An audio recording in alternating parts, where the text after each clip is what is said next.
Hello, I think we've got a great one for you today. We're going to be taking a look at the P120 Pro. Let's get into it. First, a little bit of how it ranked against some other fans. For latest cost comparison information, I do recommend you take a look at my best of video series because it has the most recent data. This is from when I put this video data set together, so some things may have changed since then. But so positioning would only be maybe a maximum of 5 places off, most likely in the lower direction. But here's a little bit of spec: flow dynamic bearing, RPM range is pretty good, airflow, static pressure, and noise. Before we get into the data, I would like to thank Mint Mobile for being today's video partner.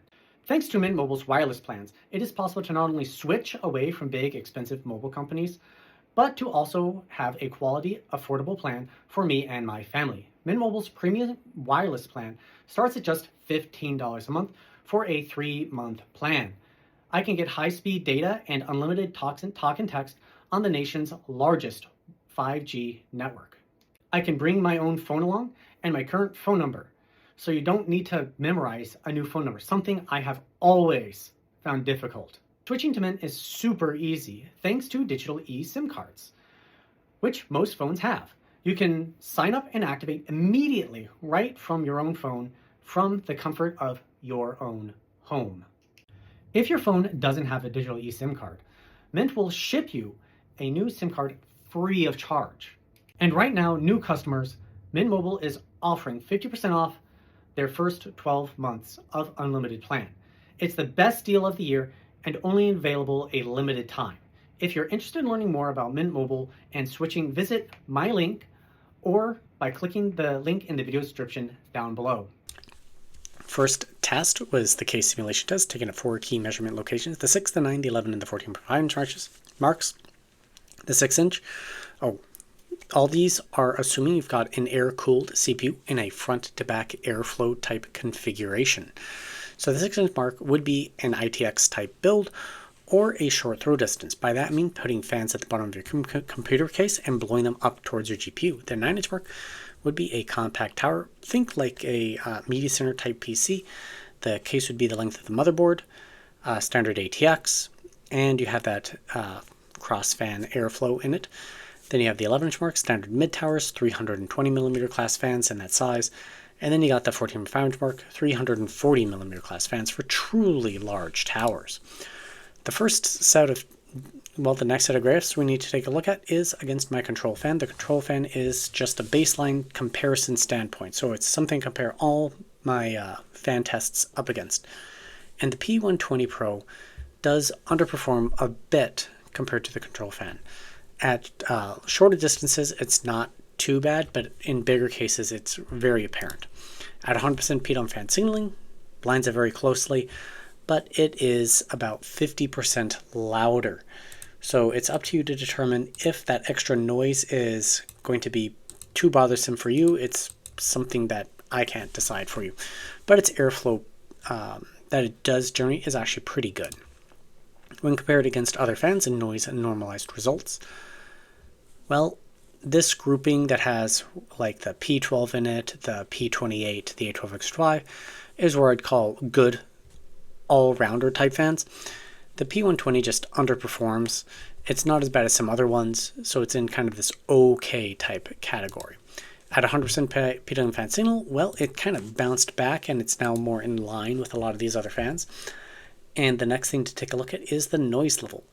Well, the P28 is at 24.8 decibels noise normalized for the room environment, while the P120 is at 27 decibels normalized for the room environment. So it is fairly significantly louder than the P28, even though its performance in terms of how much air it can move is actually pretty good. Taking a look at the same set of data, but this time in a little bit different perspective. The 9-inch mark, airspeed versus a decibel reading. And the P120, it's okay. It levels out a bit too much, and then it gains some traction. So there's this huge section at 20-30 from like 40 to 50%, 30, 20, 30, like 30 to 50% PWM fan signals. that it's just kind of a piss poor performer, and then it kind of claws back some ground. So I'd put it in this kind of okay category, not a good performer category.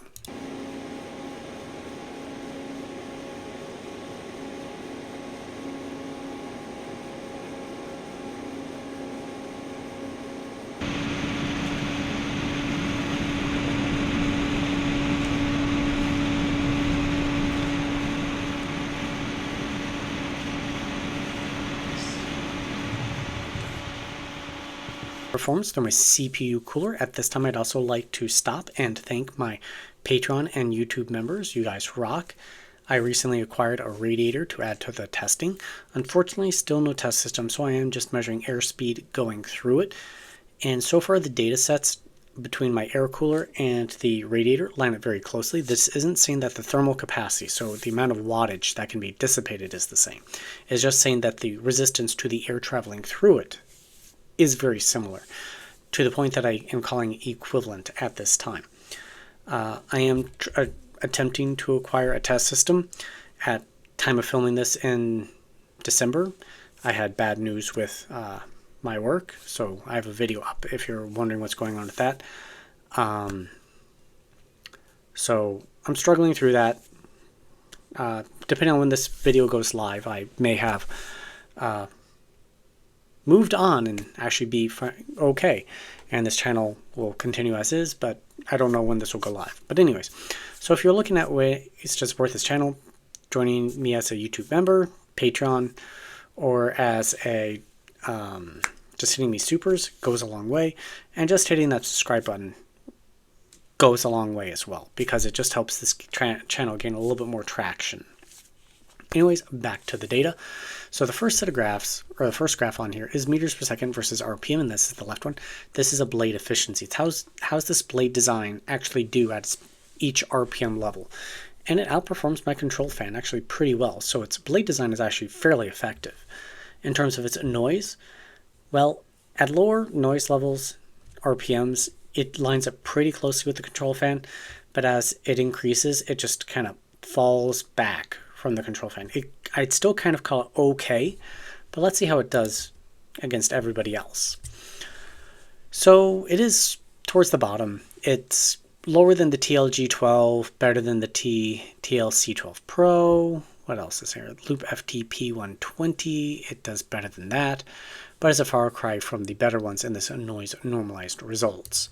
At 100% PWM fan signal, well, it moved towards the top. It's kind of in this average type fan category. It's not at that top level, but it's at a pretty good level. And if we're taking a look at its noise level, it's a little bit on the noisy side, but it's not crazy.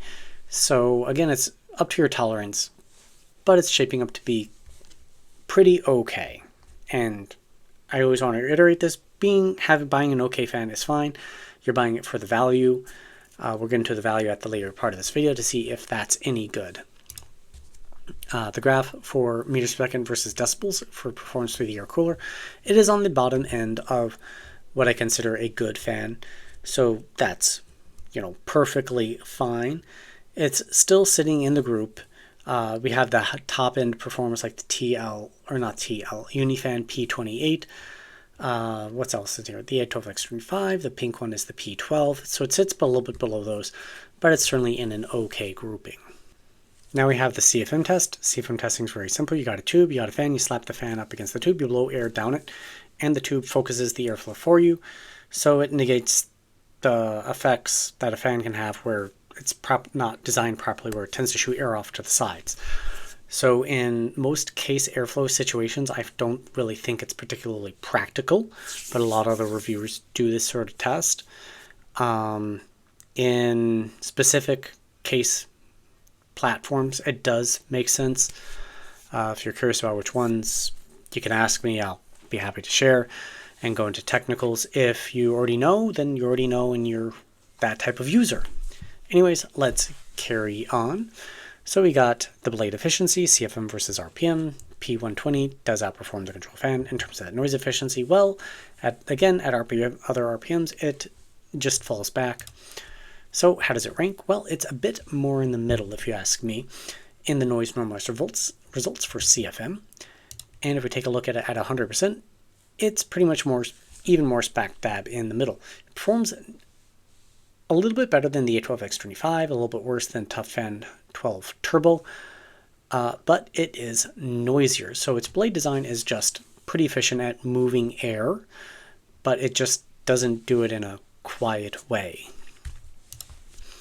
So now we got the decibels and CFM graph, CFM vertical, decibels horizontal. Same story that we previously were talking about. It's in that okay category, bottom of this upper end pack, and that's perfectly fine if the fan has a good value and you're able to tolerate the extra noise. And these are questions that I can't answer, but I can present the data on. So now we're on to value proposition. This is a $30 fan, which makes it on the more expensive side. And as such, for its performance level at the 60 mark, noise normalized, it is below average. So unfortunately, just because of this fan's noise characteristics, it isn't as good a value as it kind of should be. I think that if this fan was on sale for around $20, it would justify its price very well for the performance that we're seeing out of it. For the 11-inch mark, doesn't do very well. Nothing can really fix that except really making this fan very cheap. But how does it do through cooler? Well, I'm sorry, we're on to CFM. So yeah, dropping this fan by $10 would increase that value by quite a significant amount. That'd be the target point that I would start considering this fan for its noise level. I tend to be pretty noise sensitive. At 100%, does okay, a little bit below average. It's maybe quite a bit below average. Nothing special. Through the coolers, it reiterates the same point. Drop the price, this fan's value proposition goes way up. And, well, let's just go to the raw data. Raw data, this belongs to me, my channel. If you want to use it, yada, yada, yada, please ask for my permission. Baseline, what do I think about this fan? Performance isn't terrible. The noise level is a little bit on the high side. I wouldn't use that as a case fan, but using it on a cooler, heat exchangers, whatever, seems like it would do pretty well in those categories. I think that the price does need to come down about $10 to really make it a more interesting proposition as a high value fan. For $30, you can get a Noctua A12X25, I think they're about that price now. And it's a known quantity. I have limitations in my testing. I can't test longevity of bearings and that sort of thing yet. I have a whole list of things I'd like to test in the future, which brings me to kind of the next thing. If you like what I'm doing with this channel, please think about supporting me. Hitting that subscribe button does go a long way in helping this channel gain traction, like I said earlier. But if you got the means and the ends and you really want to see this channel like be able to add thermal testing and be able to buy better test equipment and other tests, because I want to get more testing done, hitting that, becoming a YouTube member or Patreon or sending a super does go a long way. I know it's a hard thing to ask or to give a random stranger on the internet, money. But I'm plugging along, I'm doing my thing, doing the best I can with what I got. So if you do it, that's awesome. But if you like what I'm doing, please think about just subscribing. It does help a lot. I'm reviewing lots of fans. It's the main focus of this channel. So if you have fans that you'd like me to take a look at, put in the section down below. I have a Discord page if you want to chat about whatever. I'm pretty up to date with computer cases, even though I haven't done testing on it. But yeah, it's a whole list of things I'd like to get into. Anyways, I'm rambling on too much at the end of this video. But thank you for watching. Have a great day. Hope to see you next time here on Computer Tech and More.